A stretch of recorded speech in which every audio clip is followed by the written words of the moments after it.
Madam Aishna, right? If I can pronounce your name correctly. Yes, sir. For this generous introduction. Am I audible? Yes, sir, you're audible. Yeah, okay, fine. So I think that was too elaborate, though we are used to, sending stereotype CV to everyone to read out. But frankly speaking, just one line introduction is enough that my name is Gaurav and I currently am based at IIT Roorkee and I connect with the word design, right? I'm sure all the audience that I have today, I don't know if I can request them to switch on camera once at least, because I hope I'm not in an illusion to speaking to the screens otherwise, right? So if there is any possibility, guys, if there are humans around, I would say let the humans have a face and a body, and we could start with that.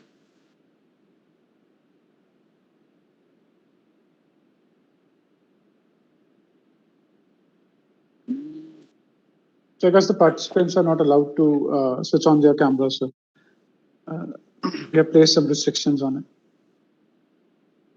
Sure.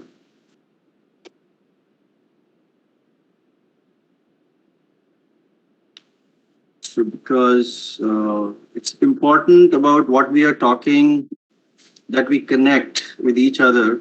And I don't really know that what kind of a knowledge I can share with you today.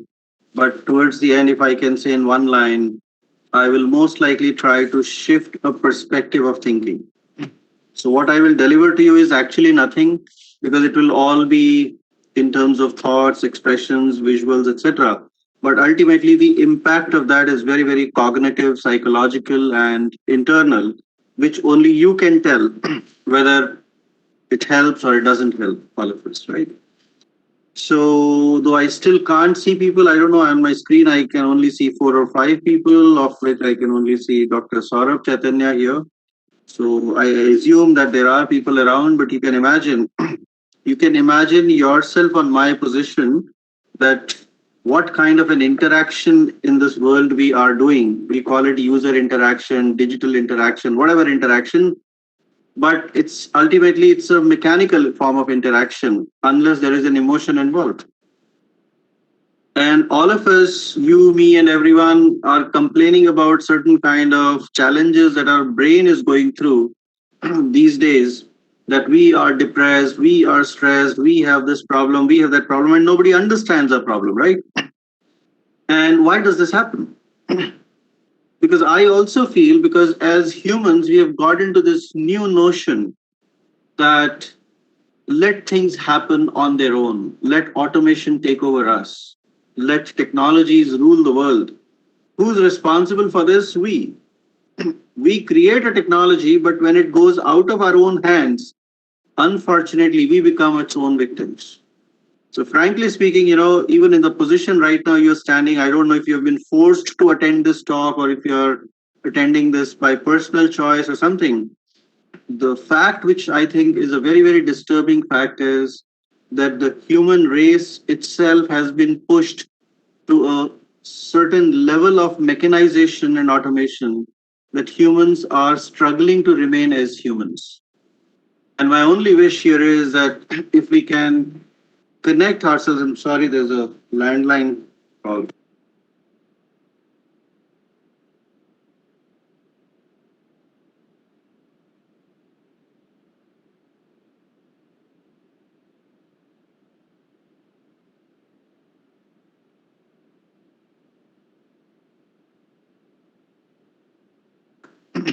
So, certain kinds of automated interventions and certain kind of perspectives that are happening to us, I personally think is a question that we all have to begin with while we are talking about design thinking today. And before I actually start and get into the groove, I want to ask a question to all of you is, I mean, just for my awareness, what is the group that I have today with me as an audience? Who do we represent as people in terms of their backgrounds? Any clues on that so that it benefits the interaction? So our participants are from like interdisciplinary branches. We have mechanical engineers, we have participants from architecture. We have participants from electronics and communication, from a few participants maybe from computer science department also.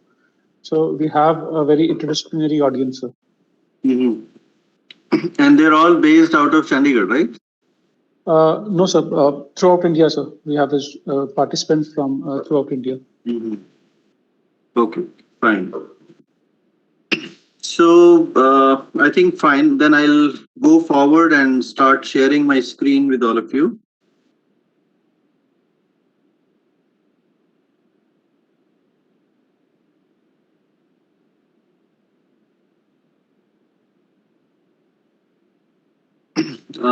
Is my screen visible? Yes, sir. It's visible. Yes, sir. Okay, fine, great. So I think to get the whole conversation started, let me start by saying in the very beginning, what I'm going to be talking to you about may not be something which is really coming from the books, but I want to weave it around certain stories, certain narratives, certain ways of looking at things which might sound slightly unconventional. Because my way of delivering to everyone here is that there are two ways to learn. One is that I give you the water that you need to quench your thirst, and second is that I make you more thirsty so that you find the water for yourself. These are two very, very distinct approaches in the world. One is that who's hungry give the food, and the second is make him or her more hungry, that he or she gasps to get that food and gets the energy from within to get that thing. Because I am not here really to take your time. Actually, I am here to share so that we can learn from you also in terms of your critical thinking. And irrespective of what designation, what profession, what label we have as engineers, architects, etc., I think I am far from that kind of a labeling of any individual. So I think we can all consider ourselves at whatever level we consider ourselves as best. These degrees and these labels are for the external world to see us as, but internally you can currently be in your chairs or seats of positions where you think your heart really considers it at best. And if I were to talk about my own self, I consider myself at a kindergarten level right now than any other position that we may command. And the reason why I'm saying this is because at a kindergarten level, I have a mind which is curious. I don't have a mind which can cram. I don't have a mind which can fill the head with hundreds of things. But there's a mind which is curious. It has questions. And I only want you to also ask the question. It's okay to not know an answer. But I want to dismantle these thoughts and theories that we have in our minds, that as teachers, as faculties, as engineers, as whoever we consider ourselves are, we must start inquiring. Are you curious about things around yourself, friends? Are you curious to ask questions to yourself that why do things happen this way? Why did COVID come to us? Why did we respond to COVID like this? Why did we not wear a mask?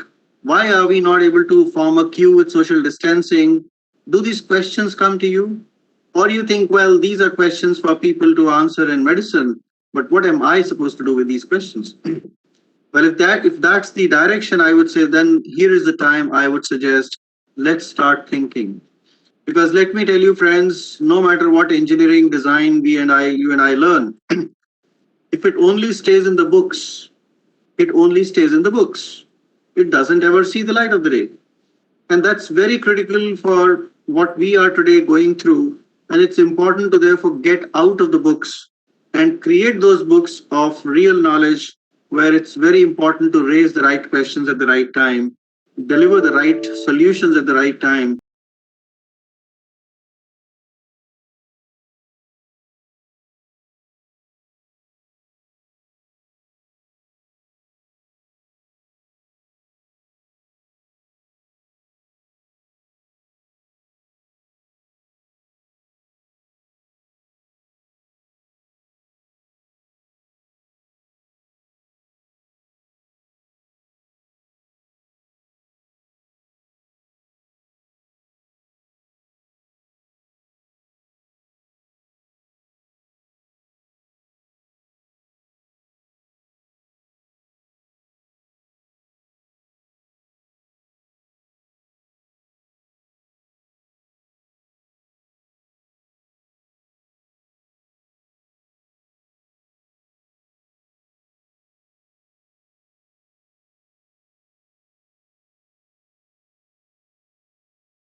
Okay, so we have right now we have some unmuted participants. Srinivasa Chari has been unmuted,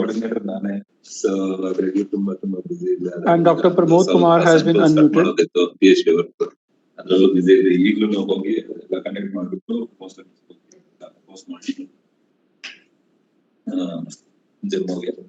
IIT Jammu.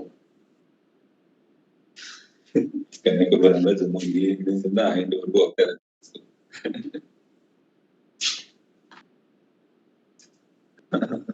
Are we good to go? Yes, sir. Please proceed.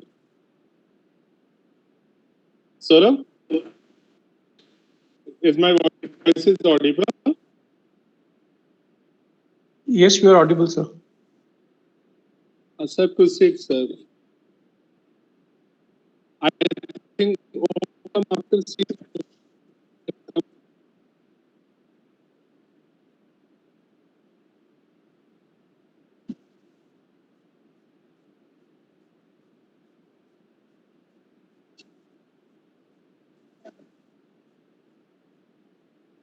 so, you have unmuted yourself. Muted.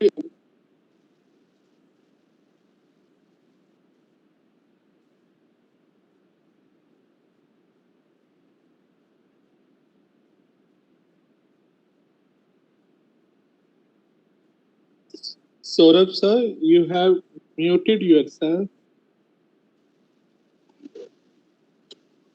I know that, sir. I'm talking to somebody else. Sir. Oh.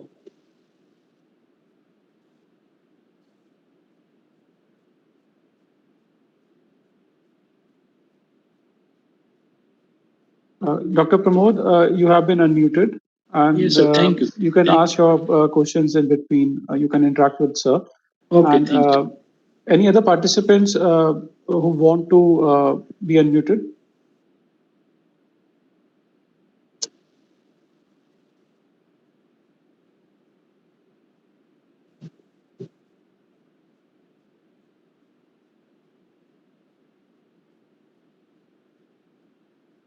Any participants who want to speak anything can just raise their hand, or they can type in the chat box.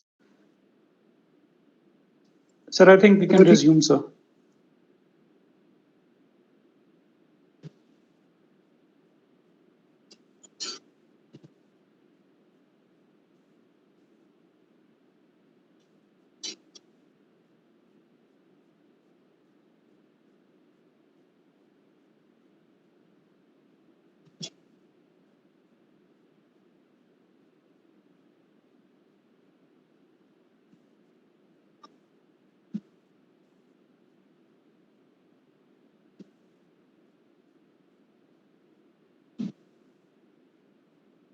Sir, we can resume, sir.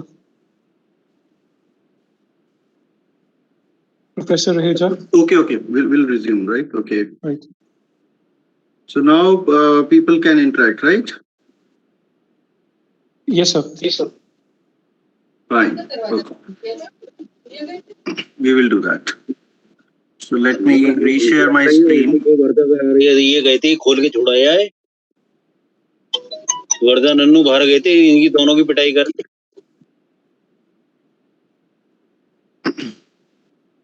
Is my screen visible? Yes. Yes, sir. It's visible, Yes, sir. yes. Okay. So I'm coming back to that quick conversation that we were having. That let's start also thinking about how do we unlearn, because a lot of learning has also become a big challenge for us because which is not relevant today. And it requires us to shift and be very, very open towards new formats of learning. And that was a point which I was bringing. By giving you a small teaser like this, that just imagine any alphabet or anything that you know in terms of counting, what comes after 5, we'll say 6. And just imagine for a little minute, why does this happen like this? It happens like this because our brains have been trained a million times to repeat a certain thing. And a repetition of a certain form leads us to certain levels of learning. And therefore, at that stage, sometimes we become extremely uncreative because we cannot think otherwise. If I ask you what comes after Z, what will your answer be? What comes after Z? You knew after C something comes as D, but what comes after Z? And that is where the questions of creativity lie, right? Because nobody has trained us on anything beyond Z, we would not know anything, right? And when you say what comes before a zero, you will say, okay, a -1. But I ask you, please describe -1. It must be very hard. Can you explain -1 visually to me or to a child? If you can do that, please imagine that you're extremely creative, right? Now, these are very, very simple questions I am posing, not because I am any master to these questions, but I think I'm only trying to put a perspective to all of you is that it's damn hard to unlearn than to learn. And since our education only moves in one direction, which is about learning and learning and learning and learning reduced as dumping of syllabi, I am only concerned about is how much of your education focuses on unlearning as well. It's like a hard disk. If you cannot forget means it cannot erase, which means it's a permanent memory. And that's a very sad phenomenon, right? That you don't have the mastery to rewrite on your own brain and say, okay, this doesn't happen like this, now it has to change like that. And that's not an easy thing. So we have to look at, I think, in this particular few minutes of our interaction, about shifting perspectives to learning, thinking creatively, and interpret one word, which I'm kind of going to connect with you, is the word inclusion. Right? Let's go forward. Here I project to you what our country looks like. And I want to also project something in comparison to this, what the rest of the world looks like. Right? So you can imagine that a large chunk of human beings, right? Whether you call them population or whatever, a large chunk of them are here, right? And this large chunk means that that it needs to be also dealt with. This is not theory. This is a number of people which need to be dealt with for what is called as everyday life. Now, we are all professionals in one way or the other. I ask only one simple question of what we know. How do we contribute to these set of people in terms of only one word, answering their needs of everyday life? Of course, at a world level, the same needs exist globally. But I am saying for those of us who are currently based out of India, how do we see that of what we learn, of what we know, we are able to contribute to the needs of so many humans, which makes a lot of business sense as well. Business sense in the sense that only if you can deliver their need, they will give you something back in return, which is an economic perspective. And that's what makes it cyclic, right? You answer their needs. So it all starts with some point where you are involved, you or I. I think we prefer a word we. So the question is, this is where the people are. And of course, people will give something back to you in return only if you do something for them, first of all. So whether you call yourself an engineer, a doctor, a teacher, or whatever, the question that we have to ask is, how are we answering the needs of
If we have one kind of a cloth or a garment, and if it doesn't fit me, how do I respond to that, And that kind of a garment, would it fit somebody else? Will somebody else wear it? Even if it fits somebody else, may or may not have the choice of color. So even a textile or as simple as clothing, I would say, is a matter which on one side, yes, you may do mass production under standardization, but it still requires customization and contextualization to the users that we are reporting. So when we are looking at these people, friends, all I'm trying to tell you is whatever education we are dealing with, it must connect with the people, otherwise you and I have no role to exist. And many a times we call these people as users. And when people do management degrees, they start calling them as customers. Right? But what we keep forgetting in all these terminologies is that these are also humans. So the way we have to deal with them is a human way, a human interface. But we constantly keep doing what is avoiding that human interface and become, I would say, many a times our designs, our systems, therefore reflect that we don't care for people in the way we should have cared for. And that is the role that you and I definitely have on our shoulders to guide the education of the future together. Let me bring another perspective of the world, where you see how the world is divided in those categories of population. So what we see here is there's a set of population which is around 30-40%, which actually, if I put in some category, is they are dependent on the rest of the population. Of course, not the total, but the rest. So you can imagine if 40% population depends on 60% population, how is the world kind of managing itself in terms of resources and in terms of design? So when you design anything, for example, you design a chair, a furniture, or a space for yourself, or a cutlery in your kitchen, or a utensil in a kitchen, or a mixer grinder, or a microwave oven, etc., which are all products coming out of engineering as a knowledge, as a base. But the important point is, who do they serve? Do we really check that? And should we not check that? Because we must understand that we are not learning engineering for robots. We are not learning engineering to do certain things which nobody needs. Whatever we are trying to learn is or must or should be of need for someone, and therefore the starting point is a need.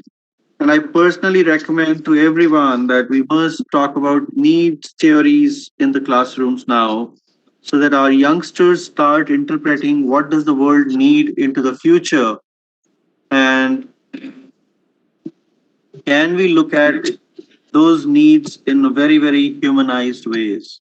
Do you know what people would need 5 years down the line after COVID? Right? I think people would need spectacles because their screen time has increased so much. And suddenly there would be an increase in the spectacle industry demand. But do you think can we avoid that?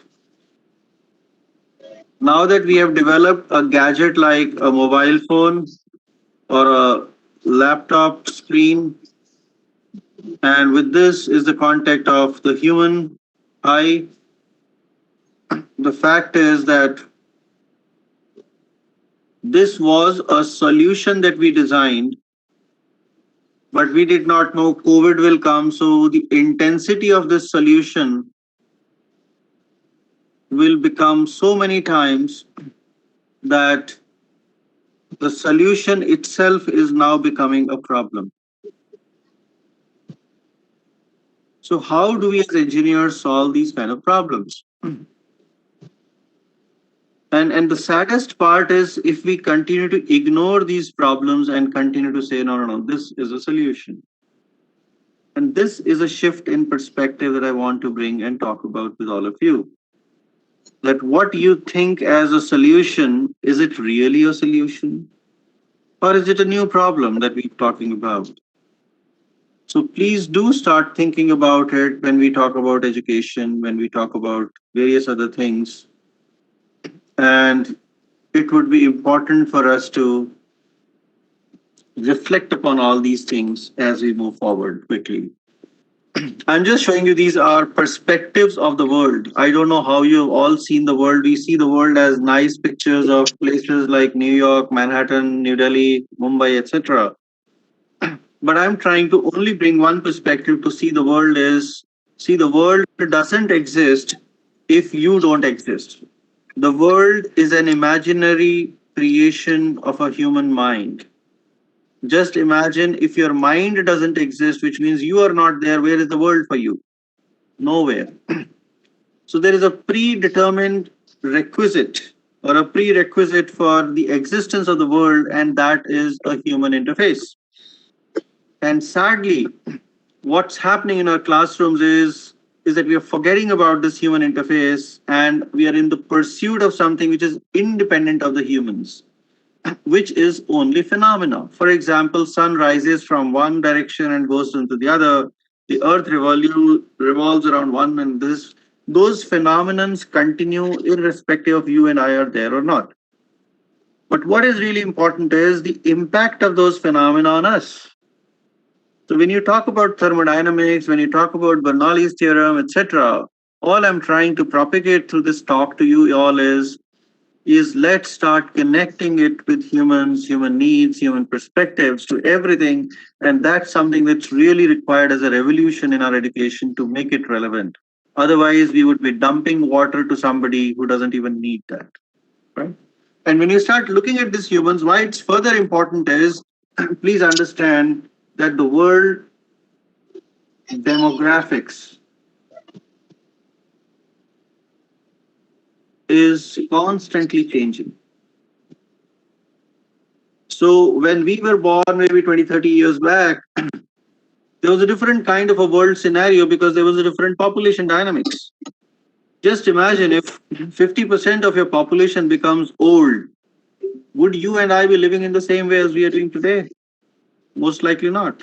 And this is a graph projection which says by 2050 or by 2025, you will have 27% people as elderly, and here 41% as elderly. Can you imagine of a size of population as of India, what this percentage means? You can already see countries like Australia, Japan are already in the context of that aging very, very fast. You see how aging in Korea is being talked about. 77% of their population. Though our 41% is several times higher than this. Look at China. These are, of course, projections, but the projections are based on the existing data.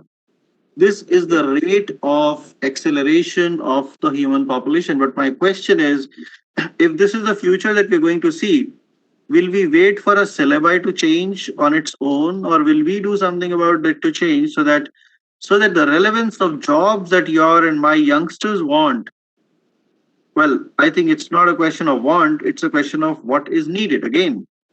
So the whole idea of job and a job-based education is very misplaced because it's not driven by the understanding what people need and how is the human race changing. If you look at those kind of needs carefully, I think we would be much smarter, much creative, and much more interactive in framing our perspectives towards the curriculums of what we are teaching and delivering. Whether it's engineering, whether it's architecture, whether it's design. And herein, I'm also trying to bring to you a perspective about all these things, whether it is children, elderly, and disabled. Not just because I've been working in these sectors and areas, but it's important for you to know that, whatever in engineering we have designed, or as architects we have created in buildings, it does not include a certain kind of population which may actually be 30 to 40% in numbers in terms of statistics of the own country. Which means what we have designed, it works only for a few people. And nobody taught us this in our curriculums that, hello, when you're designing, guys, you cannot be biased for few people and unbiased for the others. You cannot reject few people just because you don't like them or you're ignorant. But it is because of your professional learning, certain people are not able to even live. And I will just let you know why and how does that happen. For example,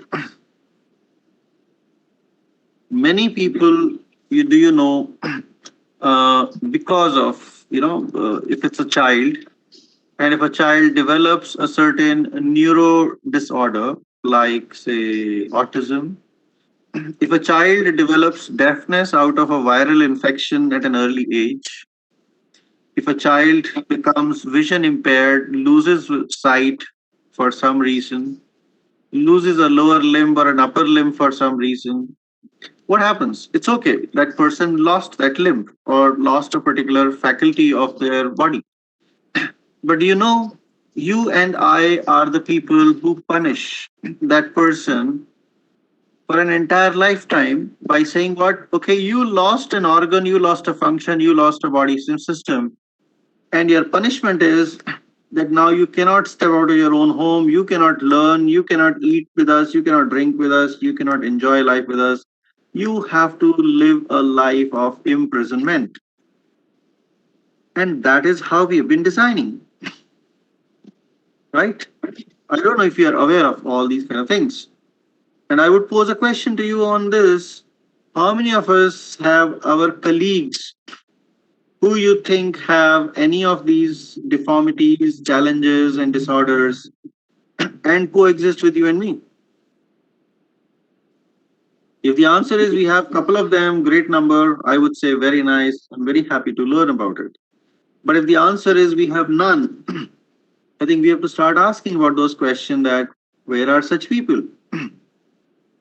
Because such people have not been given any privilege and any chance to actually learn and coexist with you. And as a result, this leads to what I will use a word here is that even the designs of the basic things start doing what? They start discriminating. The whole purpose of our education was to actually join people, bring people together and integrate. But if that education starts becoming a reason for discrimination, I think that's a very, very sad phenomenon, right?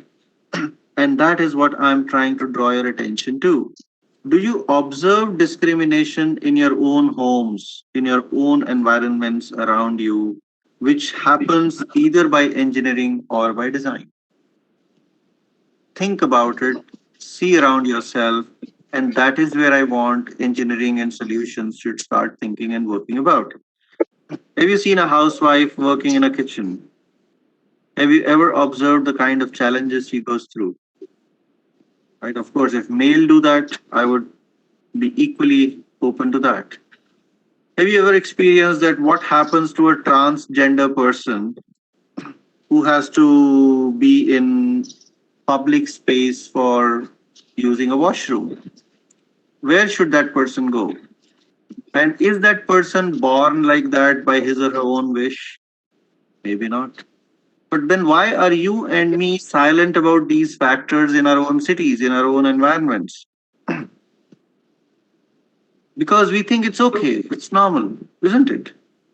And this thought that it is normal is the most abnormal thought, which I think requires some curiosity and inquiry at our levels so that we raise these questions in the minds of the ones who take those decisions and are able to impact upon those with towards a solution-centric approach, which is driven by humans and diverse forms of humans that exist. So if you want to look at, what does a human look like, I'm just making this slide for you, is how do you map humans around you? Human is not one body and one soul or one mind. Humans have so many parameters to look at. And that's something very important for us as engineers or as professionals to look at. Humans have a parameter of age. It could be a child, it could be an adult, it could be an elderly. Humans have a paradigm of gender, of physical ability, of sensory abilities, of cognitive abilities, of social and cultural dimensions of your own self, and economic dimensions. And there are many more dimensions on which humans can be mapped. So, therefore, humans do not mean one kind of a person.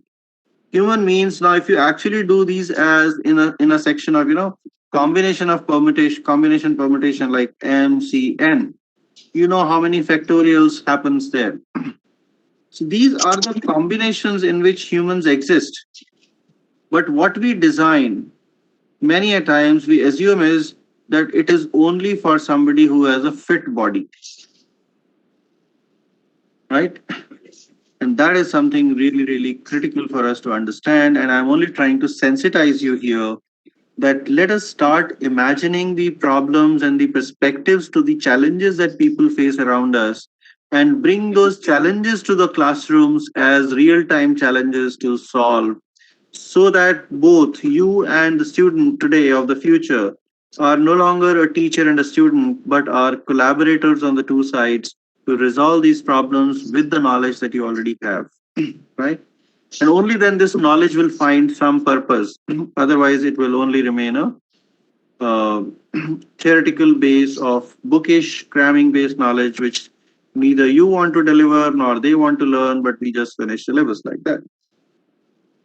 So, the first point which I'm trying to address again and again here is please bring the human into the classroom, right? Second, map the humans and the human needs. And number three, understand diversity of existence, which is very, very critical to any kind of curriculum that we deliver because it's not one person or it's not the same person. And as you see below, there are so many things which happen. I need not go into all those details, but just imagine, one goal below poverty. So which means we define already a line of poverty, which we mean is poor, but there are people who are below this line, which we call them as BPL, right? So that is something for us to really imagine and relook at, that how are we going to cater to, and this is where you can see around 60% of Indian population is somewhere here, maybe more. So design solutions that India as a country needs, be it at urban level or at engineering level. If they do not cater to this audience, I think our profession will therefore cease to exist. And these are very, very critical parts of contextualizing engineering professional education for India.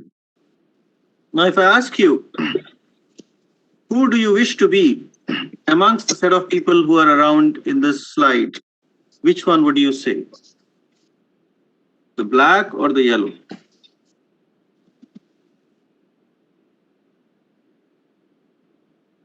Who would you like to be? The black or the yellow? Anyone? Marutdev says, so Marutdev Sharma says yellow definitely. Says yellow? Yes, sir. Could we ask him why?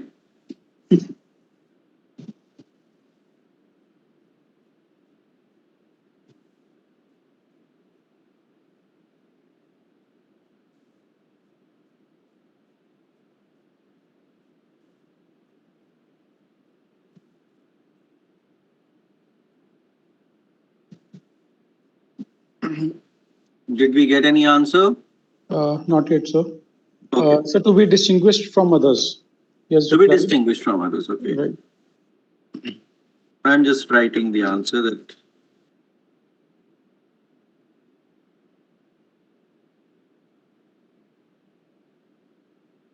Okay, but my question further would be, why would you like to be distinguished from others?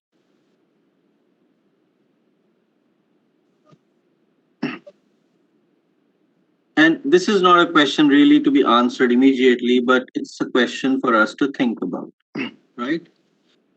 The question is to think about is because, you know what, this is exactly how we deal with us. Our children in our classrooms are also trained to stand out, which you call them as outstanding, based on their, levels of diligence, level of intellect, level of blah, blah, blah. But don't you see that this is a very, very discriminatory theory or an approach? It starts segregating one with the other. On the other side, it also gives you an identity of yourself. While others are called common man, somebody here becomes special, right? But just see the paradox, guys. I appreciate the fact that yes, we all wish sometimes to be a distinguished person, a distinguished guest, a chief guest, an honorary person, etc. But the fact is, many a times nature gives you this distinction by its own self. You have a distinct body, you have a distinct body size. You have a distinct personality trait. You have a distinct physical appearance. You have a distinct skin color. You have a distinct voice. And besides that, you have a distinct set of other things that you may have biologically. The fact is, they're all about distinction. And one thing which we know is, frankly speaking, is nature has already made us distinct.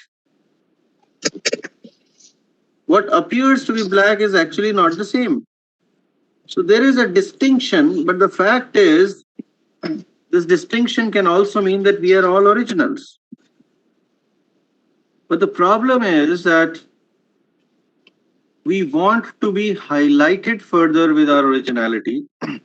But what happens when suddenly, if you become a person who is biologically or by any reason of age or gender unprivileged, then also you become special.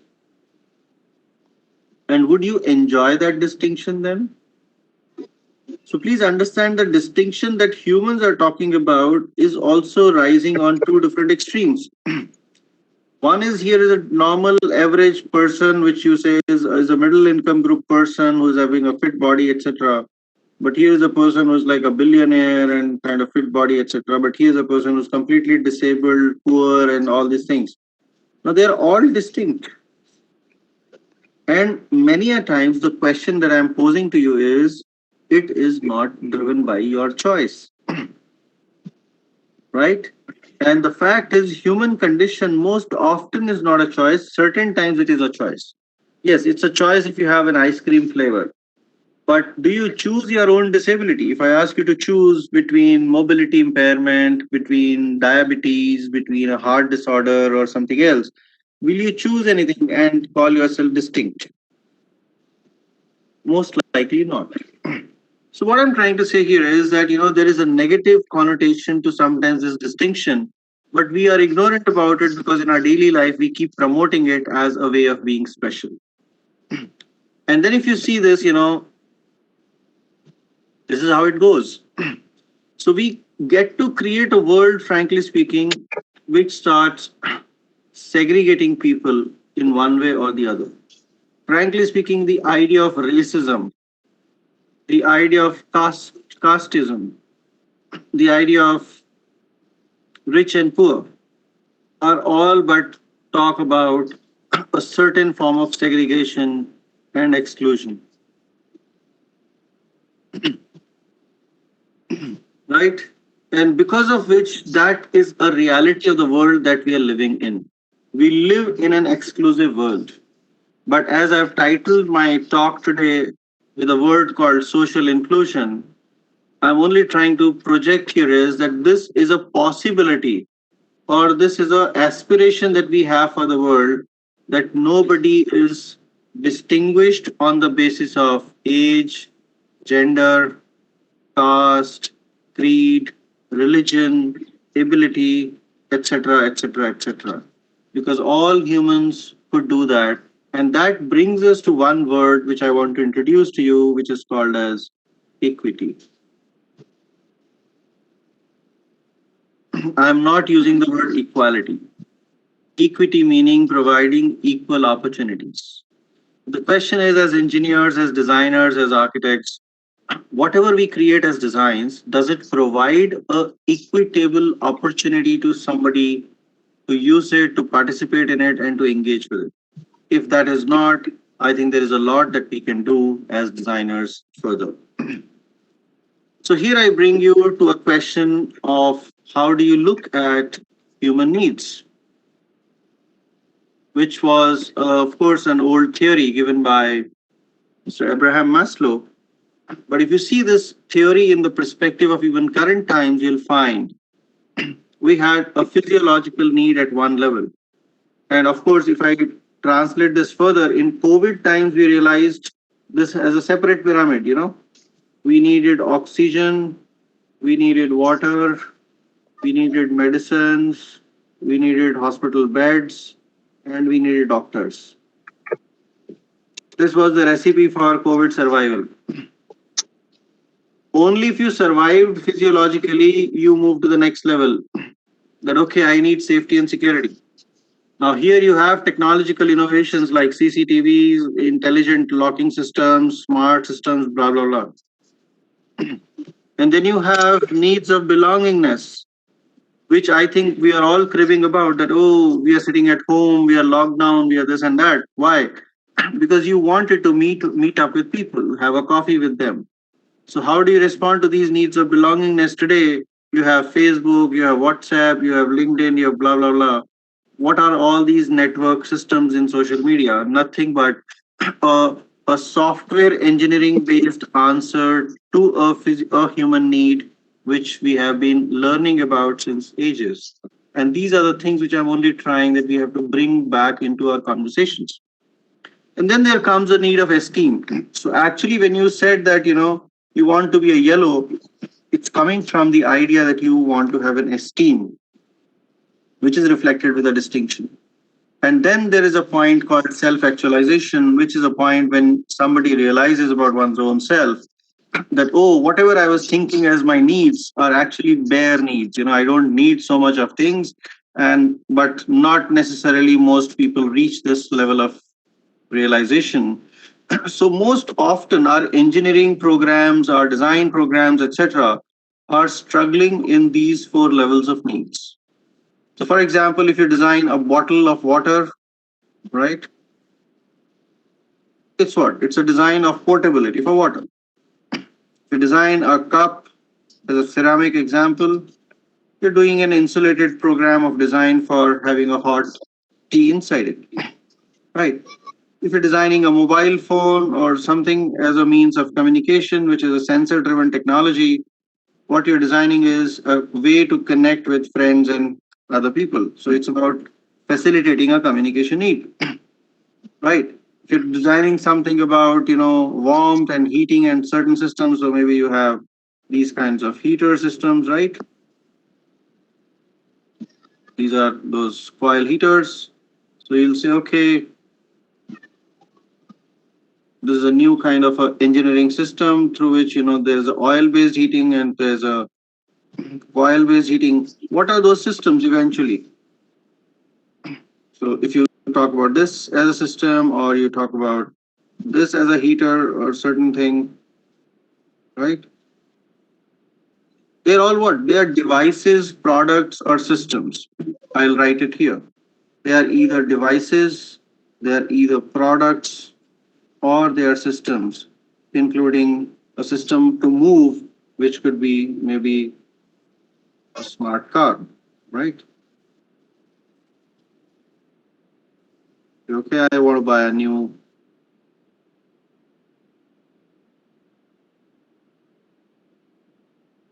choose a car. What is a car delivering to you as a solution? So you'll find that, that there is a great challenge which these kind of perspectives address. And we are trying to talk about them at a certain level where they get answered. But it's important is to connect them back to which human need do they answer. And the question is, do they answer the need properly, or is it a short-term need, or is it a long-term need? Right? Think about it. So when you start thinking about it, frankly speaking, I come you to this point of perspective that whether you call design, whether you call engineering, whether you call architecture, or any other profession for that matter, there must be a direct relationship between that profession and the society that we're dealing with. Unless this connect is established, everything else will sound very, very meaningless. And this connect is something I'm really trying through this conversation to build between us and the people. And the more our education goes closer to the people, the more relevant it will become, the more knowledgeable it will become, and the more exciting it will become.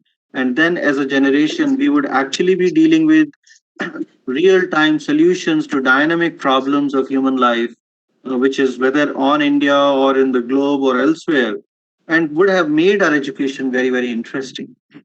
So the perspective of the idea human-centric, frankly speaking, is not a new idea.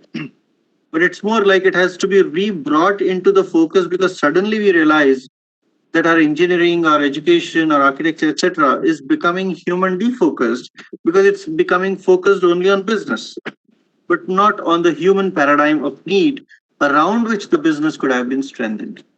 Right. So if you look at this, I bring to you a conversation from Henry Ford, who said, thinking is the most difficult of jobs. Probably that's the reason why so few people do it. And I think I'm asking you, all of you, assuming that all of you are great thinkers behind the screens. But the fact is, please rekindle your thought process because that is where creativity remains locked within your own brains and minds. And if you see it in a perspective, I hope you've seen a slide like this before. What this slide shows is the well-known 17 Sustainable Development Goals. Now, please understand what is the perspective to these goals.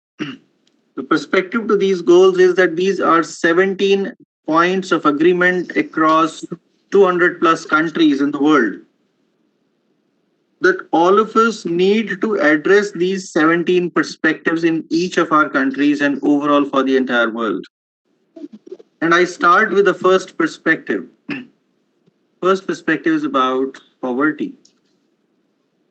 The question is, how does our education answer the question of poverty?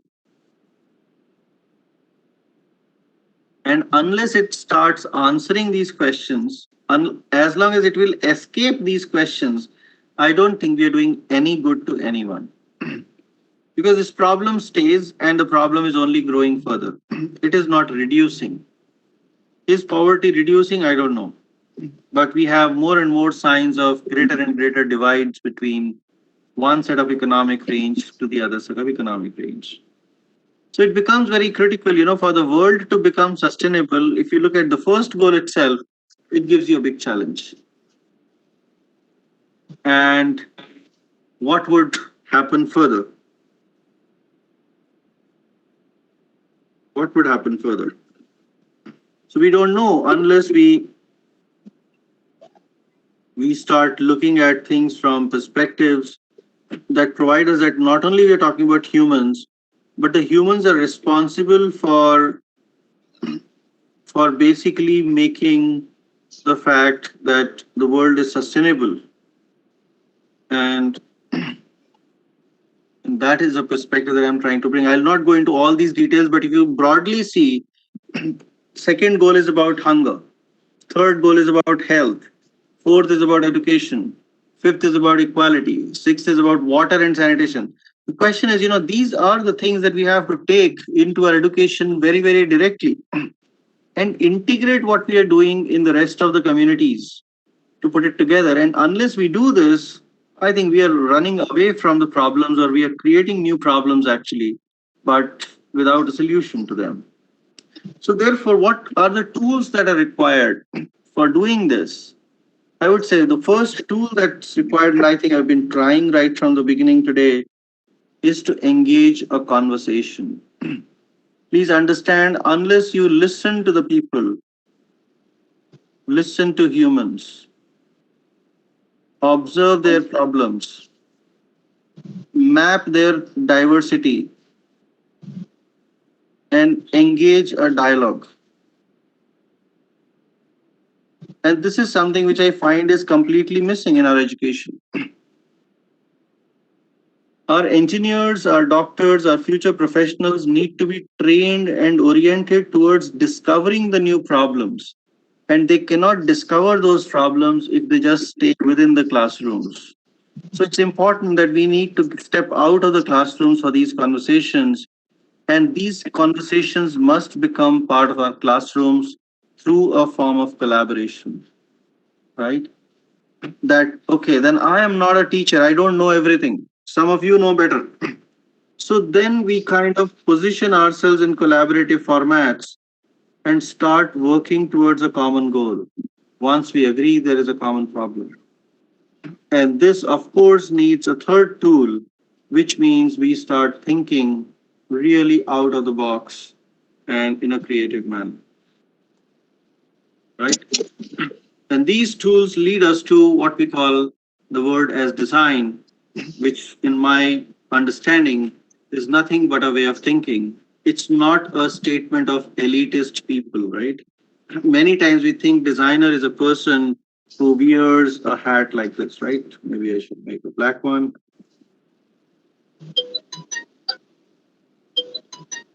No, designer doesn't need to wear a hat or a cap. He can just need to have his or her own head, and that blank head is sufficient to be a creative head, as long as you know how you're bringing your thoughts together towards an action, which is a method of creative action, right? So design thinking, frankly speaking, is a new phrase, is a new term, but frankly speaking, it's not a new act, which was actually brought in as a term. So he's the copyright author of this term, Mr. David Kelly, who teaches at Harvard and at Stanford, and who brought in a design school there. And he's the guy who also designed, if you see in the flight lavatories, the washrooms, there was a symbol called occupied and right in use. Oh, sorry, right?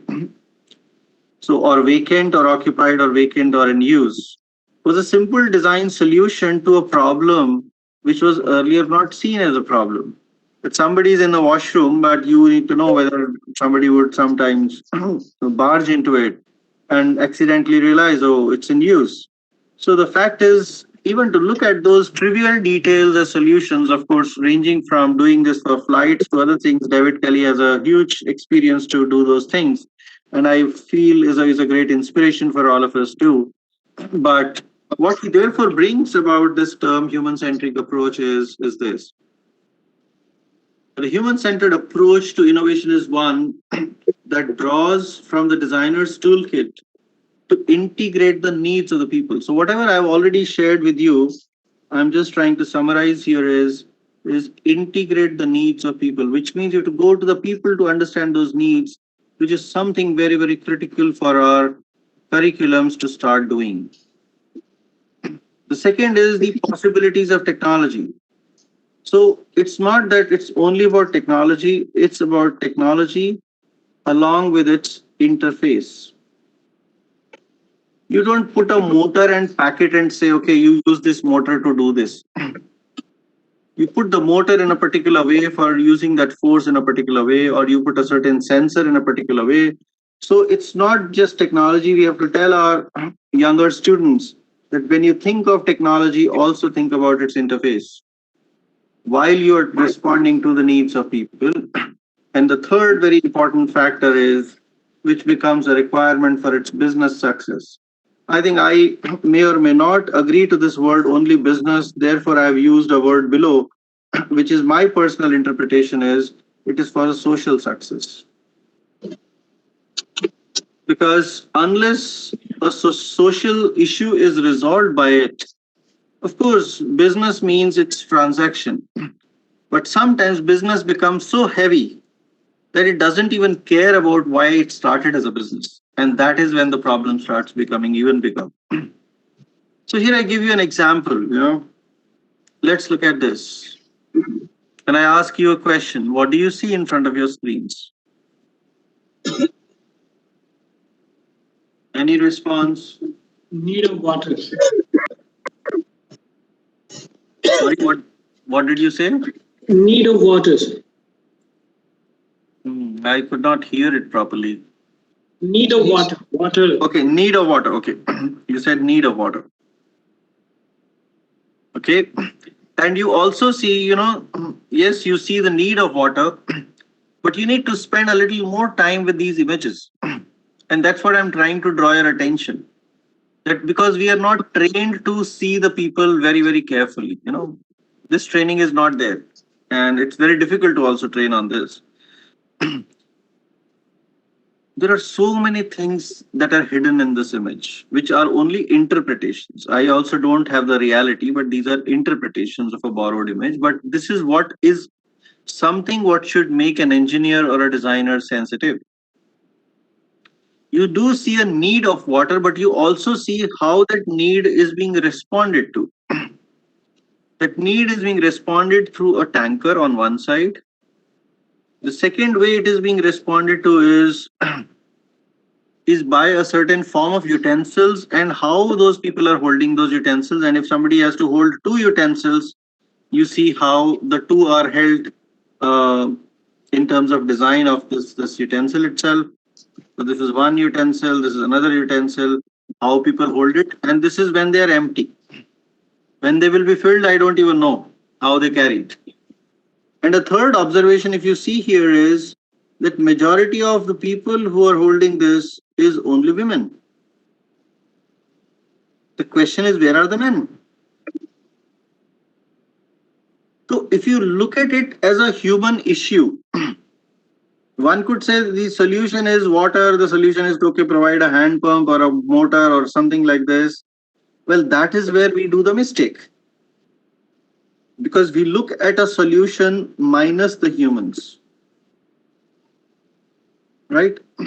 And therefore, this requires an approach that we call it as ethnographic approach to get to the root of the problem to really understand.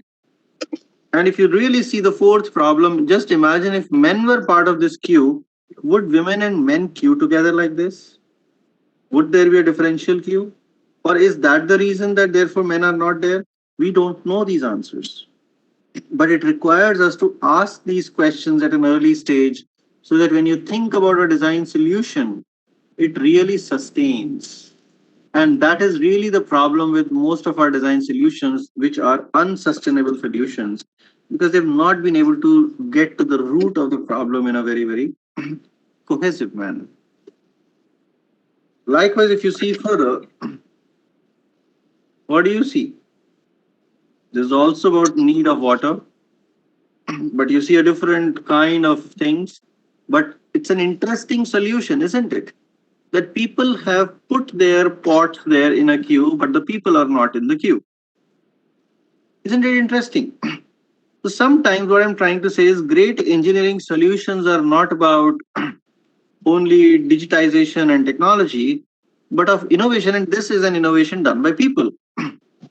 That they don't want to keep holding themselves with a certain amount of load and keep straining out on their sweat, but kind of find a solution like this. And there is a digital solution to queuing, which of course we have now started seeing in banks, and of course it's very much prevalent in outside India world. That you go there, you press a digital press on the screen, and you get a token number. So I remember when I was in Barcelona, I had to get my ticket from Barcelona to Bilbao, and I recollect that my ticket number was to get a ticket, queue. My queue number was some 353 or something, which means there were 350 people. So now then I imagine in how long will my queue number come? So I kind of walked around to estimate, and I found it will not come at least before 2 hours. So I could use that time of 2 hours to visit other places and come back into the queue. what I'm trying to say is queue management system could itself be a new problem that one could discover, but you find this is a local solution, which is a great solution. So also what I'm trying to impress upon here is when you look at new problems, let us not forget to acknowledge the solutions that exist and which may come from illiterate people, but they're amazing solutions and workability within a society. And that social understanding is therefore extremely critical for us to understand what really is included and what is not. On the right hand side, you see another kind of a queue where you see some younger girls and you also see a lady with a child filling water. These are maybe normal sights for us, but it's important that these normal sites need to become normal in our curriculum. But beyond that is we are waiting for is that we start exploring design thinking and solutions forward for them. On the this side, you also see is the same need of water, but the approach is different as a solution. So there was a linear queue. This is a bifurcated arrangement of filling water. And if you see this further, it goes somewhere like this. And you also see the different kinds of utensils. Here you see male and female, young and adults, everyone here, and a certain kind of image happens around just water as a perspective of a challenge that we are dealing with. There's another perspective around a well when you look at water as a challenge and you start interpreting how are we resolving this, right?